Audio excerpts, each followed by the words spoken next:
Saat sedang piknik, kamu mengalami masalah pelik. Apes. Kalau kamu jatuh dari tebing, sebisa mungkin perhitungkan jarak pendaratanmu dalam bagian-bagian kecil. Tiap bagian ini akan meredam benturan saat kamu jatuh, sehingga peluangmu selamat akan lebih besar. Gapai benda kokoh seperti semak-semak atau batu saat kamu jatuh ke dasar tebing. Ini akan memperlambat gerakmu. Batang kayu atau papan juga bisa membantu loh, karena bisa menahan lajumu saat kamu sampai di tanah. Kalau wajanmu terbakar, jangan bawa keluar atau memadamkan apinya dengan air, karena malah bisa memperparah situasi. Tutupi wajan dengan penutup logam. Dengan begitu, oksigen tidak bisa masuk. Lakukan dengan cepat, tapi tetaplah tenang. Ingat, jaga jarak antara tubuhmu dengan api ya. Diamkan wajan sampai dingin. Kalau apinya kecil dan mudah dijinakan, kamu bisa pakai garam atau soda kue. Tapi, jangan gunakan baking powder, tepung, atau bahan lain yang terlihat seperti garam atau soda kue. Pokoknya jangan, komposisinya berbeda, jadi tidak akan membantu juga. Saat berada di antara kerumunan orang yang sedang berlarian, kamu harus bisa menjaga jarak yang cukup longgar dengan sekitarmu. Angkat kedua tangan di dekat dada dan tekuk sikumu. Petinju sering menggunakan postur ini untuk melindungi organ vitalnya. Jangan memotong jalan. Berjalanlah searah dengan kerumunan dan perlahan menepilah. Tetap hati-hati ya, jangan halangi orang lain. Bisa-bisa kamu malah terjerembab. Kalau kamu bersama keluarga, panggul saja anakmu dan biarkan mereka yang kurang tahan banting berjalan di depan. Dengan begini, kamu akan bisa mengatur gerakan dan tidak akan kehilangan jejak. Kalau kamu diserang seseorang dari belakang, injak kakinya. Pakai kekuatan penuh ya biar mantap, dan arahkan ke bagian atas punggung kaki. Pukulan ini bisa membuat tulang kakinya cedera, bahkan patah. Nah, kesempatanmu buat kabur. Kalau kamu terkunci di dalam bagasi mobil, coba beri sinyal SOS ke orang lain yang ada di luar. Begini caranya. Terlebih dahulu, cari kabel lampu belakang mobil. Biasanya, pada tiap lampunya terdapat 2 utas kabel. Dengan benda tajam yang kamu dapat di bagasi, potong salah satu kabelnya. Lalu sambungkan lagi kedua ujung kabel agar lampunya berkedip. Kalau rem mobilmu tiba-tiba blong, minta penumpangmu kalau ada untuk mengencangkan sabuk pengaman. Kemudian nyalakan lampu hazardnya. Beritahu pengemudi lain, kamu sedang dalam situasi darurat dengan menyalakan klakson mobil dan lampu jarak jauh. Injak pedal rem dengan gerakan kuat dan cepat. Begitulah caramu menimbulkan tekanan pada sistem rem. Kalau sudah, perlahan turunkan gigi dan pindah ke posisi L. Kalau mobilmu pakai gearbox mekanik, tekan pedal kopling. Gunakan rem manual dan tetap hati-hati. Dengan gerakan mendadak, mobilmu akan mulai berputar-putar. Untuk menurunkan kecepatan, belokkan mobil ke kiri dan ke kanan secara bergantian.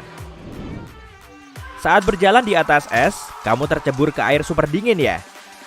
Menepilah, tapi jangan berpegangan pada pinggiran es karena lapisannya akan terus patah dan kamu pun akan kelelahan. Lecutkan kakimu sampai posisi badanmu horizontal di dalam air. Segera keluar dan naik ke atas es dengan cara merayap. Kalau sudah sampai, jangan berdiri. Rebahkan dirimu agar berat badanmu tersebar merata. Dengan begini, es kemungkinan besar tidak akan pecah. Cara paling efektif untuk menolong orang yang tersedak adalah dengan manuver Heimlich. Tapi, bagaimana kalau kamu sendiri yang tersedak dan tidak ada orang lain di dekatmu? Kepalkan satu tangan dan tempelkan jempolmu di atas pusar, di bawah tulang rusuk. Gunakan tangan satunya untuk memegang kepalanmu. Lalu bungkukkan badan di atas tepi meja atau kursi. Tekan perut atasmu dengan gerakan cepat. Ulangi sampai kamu sembuh. Atau kamu bisa mengambil posisi merangkak, kemudian lecutkan kedua lenganmu. Kamu akan jatuh di lantai dengan kedua lengan terentang ke depan. Dada dan perutmu membentur lantai. Gerakan ini akan mendorong udara keluar dari paru-paru, sehingga akan mengeluarkan benda yang tersangkut di saluran pernafasanmu. Prosesnya memang menyakitkan, tapi nyawamu bisa tertolong. Saat kamu berada di laut dan melihat pusaran air terus mendekat, jangan panik. Amati arah putarannya, lalu berenanglah di tepinya. Manfaatkan arus pusaran ini untuk keluar dari bahaya. Kalau kamu melawan arah, kemungkinan kamu malah akan terseret ke dalamnya. Selain itu, kekuatannya mungkin akan melemah dan hilang saat berada di dasar air. Jadi, kalau kamu terjebak di pusaran air, tarik nafas dalam-dalam dan tunggu sampai kamu bisa berenang menjauh kemudian naik lagi. Kalau kamu terjebak di dalam lift yang jatuh bebas, rebahkan diri dalam posisi telentang, lalu rentangkan tubuhmu. Lemak dan otot di tubuhmu bisa lentur. Keduanya akan meredam benturan. Kalau tidak bisa berbaring, duduk juga boleh, asalkan jangan berdiri. Punggungmu punya fungsi serupa dengan kantong udara pada mobil. Jangan lupa lindungi kepalamu. Sebaiknya posisikan satu tangan di depan wajah dan tangan satunya di belakang leher. Badai petir bisa saja datang saat kamu berada di tempat yang benar-benar terbuka. Berlutut atau berjongkoklah dan tempelkan kepalamu di antara kedua lutut. Tutupi telingamu dengan tangan. Kalau ada benda tinggi di dekatmu, menjauh saja.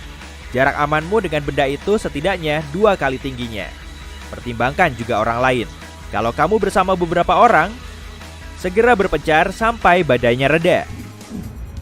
Kalau kamu terjebak di bawah puing-puing, misalnya saat terjadi gempa bumi, kamu harus melindungi organ pernafasanmu. Selain itu, gunakan nafasmu seefisien mungkin. Lepas bajumu, lalu ikat bagian bawahnya. Gunakan untuk menutupi kepalamu. Ikatan bajumu tadi harus berada di atas kepala. Penutup darurat ini akan melindungi wajahmu dari debu, pasir, dan puing-puing. Penutup ini juga akan memberi tambahan oksigen selagi kamu mencoba bangun. Kalau kamu melihat tornado sedang mendekat dan rumahmu tidak punya ruang bawah tanah, berbaringlah di bak mandi. Gunakan bantal untuk melindungi kepalamu dari benda-benda yang mungkin runtuh.